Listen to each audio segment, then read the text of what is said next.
कि हम आप सभी का दायित्व और कर्तव्य है। देश में रहते हैं, देश का खाते हैं, तो भारत की रक्षा सुरक्षा का दायित्व भारत में रहने वाले हर एक नागरिक का दायित्व और कर्तव्य है। हम आप सबका कर्तव्य है। चतुर्वेदा पुराणानि सर्वोपनिषद तथा रामायण भारतम च गीता सप्तशृंगाश्च। 4 वेद 6 शास्त्र उपनिषद रामायण भागवत गीता जैसे ग्रंथों के कारण आज हमारा भारत देश जाना जाता है। लेकिन जब वही सनातन संस्कृति जब खतरे में आ जाती है तो इस कारण से उन सनातनियों का ये दायित्व और कर्तव्य बनता है कि उसकी रक्षा के लिए हम आप सभी को एकत्रित होकर के साथ आकर के आगे आवाज उठानी पड़ेगी। ये हम आप सभी का दायित्व और कर्तव्य है। क्यों पुण्यों के बेलों पर पापों की बेड़ियां चढ़ाई जाती हैं? पगडंडी पर पैदा होने वाले फुटपाथ पर मरने के लिए क्यों मजबूर हो जाते हैं? क्यों हंसों का ग्रास कौवे छीन करके ले जाते हैं? क्या इसमें हमें चिंता नहीं करना होगा? क्या है संतों की चाह? संतों की चाह है यहाँ दूध दधी की नदियां चाहिए। अपने हाथ में माखन लेकर आकाश की ओर उछालते हुए बालक चाहिए। शराब की नशे में सुख ढूंढने वाला समाज नहीं चाहिए। जाम पर जाम पीने से क्या फायदा? रात को भी सुबह तक उतर जाएगी। अपने मोहन से बस तू एक नजरे मिला, जिंदगी ये नशे में गुजर जाएगी। आज बहुत बड़ा दुर्भाग्य है। याद रखना हिंदुओं, जेएनयू की भीड़ पर भारत विरोधी नारे लगाने वाली आप हिंदुओं की ही संतानें हैं, वो किसी और की संतानें नहीं है। उसमें आपकी संतानें भी शामिल हैं। क्या कारण हुआ कि जिस भारतीय संस्कृति पर हमारे बच्चों को गौरव होना था, लेकिन उसी संस्कृति के प्रति आज प्रश्न चिन्ह लगाने वाली भी हमारे हिंदुओं की ही संतानें हैं, कि उन्हीं की संतानें। क्या आपने कभी इसका विचार किया कि हम भारतीयों के बच्चे तुलसी का पौधा हैं, जिसे वासनाओं की शराबों से नहीं, संस्कारों के गंगा जल से सींचा जाना चाहिए था, लेकिन इसका हमने कभी विचार नहीं किया। हम यदि आपस में बट जाएंगे तो हिंदू चेतना के बिंदु धुंधलाएंगे।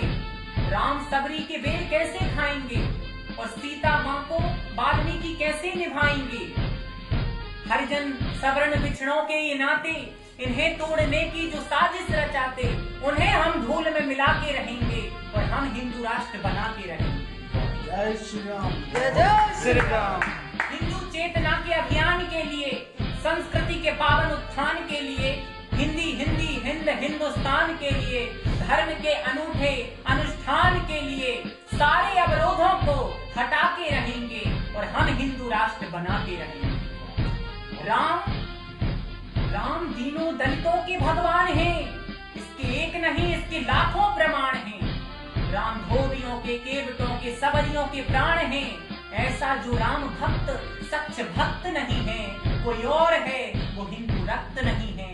और जांच तो हम उसकी करा के रहेंगे और हम हिंदू राष्ट्र बना के रहेंगे।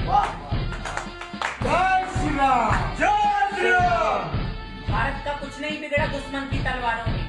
भारत को बर्बाद किया है भारत के गद्दारों ने। यदि अपने ही गद्दार न होते तो भारत के टुकड़े हर बार न होते और न आकर बसते विदेशी यहाँ, और हम न सीखते बुरी आदत तो लूट हत्या और बलात्कार न होते। पृथ्वीराज के साथ यदि जयचंद्र गद्दारी न करता तो सपने में भी गौरी साहबुद्दीन कदम यहाँ न धरता। सोमनाथ में यदि पुजारी दिखलाता कायरता न तो गजनी का महमूद खजाना यहाँ के धन से भरता न। और ईसाइयों की तादाद बढ़ाई बेहुदे प्रचारों ने भारत को बर्बाद किया है भारत के गद्दारों ने। इसलिए गद्दारों से सावधान होने की आवश्यकता है। धारा 28, 29, 30 में स्पष्ट लिखा हुआ है कि मुसलमान अपने स्कूलों में उनको कुरान पढ़ाने का अधिकार है, ईसाइयों को अपने स्कूलों में बाइबल पढ़ाने का अधिकार है। लेकिन आर्टिकल 30 कहती है कि धारा 30 में यह स्पष्ट लिखा है कि हिंदुओं को रामायण भागवत गीता जैसे ग्रंथ पढ़ाने का कोई अधिकार नहीं। आखिर क्यों? आखिर कब तक हम चुप रहेंगे? केंद्र में मोदी जी हैं, उत्तर में योगी जी हैं। हम संतों की और अनेक हिंदुत्व सनातन संस्कृति को पावन उत्थान देने वाले समस्त लोगों की ये चाह है और ये जिज्ञासा है कि उनके होते हुए हमको जिस तरीके से 370 पर प्रतिबंध लगा, उसी प्रकार से भारत 30 पर भी प्रतिबंध लगना चाहिए, ताकि हमारे बच्चों को भी पता चले कि उनकी संस्कृति क्या है। हमारे बच्चों को भी संस्कृति के प्रति गौरव होना चाहिए, उनको भी पता चलना चाहिए अपनी शिक्षा पद्धति के बारे में,